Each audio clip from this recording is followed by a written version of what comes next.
Sa pagdiriwang ng ika-25 anibersaryo ng TM, isinagawa ang isang Mobile Legends Tournament at 3-on-3 basketball match para sa kabataan ng Barangay Santa Lucia sa Magalang, Pampanga. Hatid din ng TM ang iba pang pag-games at Bali dito sorpresa. po kasi sa Barangay Santa Lucia, stronghold po tayo ng Touch Mobile or yung TM po. Kaya itong anniversary po namin, talagang inano po namin na mag-celebrate dito po sa barangay na to. Meron po tayong mga booth po rito. Pwede po natin gamitin ang mga TM Rewards points natin to claim po yung mga different freebies.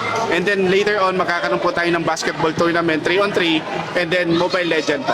Katuwang ang pamunuan ng barangay sa pangunguna ni Kapitan Lloyd Lacson. Layunin daw nito na ipakita ang talento at galing ng mga kabataan sa nasabing barangay. Mangyayari, ML, basketball, iba-ibang tournament na magaganap dito sa barangay namin sa Santa Lucia. In-sponsor ng TM. Sa akin, mahalaga bilang punong barangay, sobrang mahalaga kasi nabibigyan ko ng kasiyahan yung kabataan.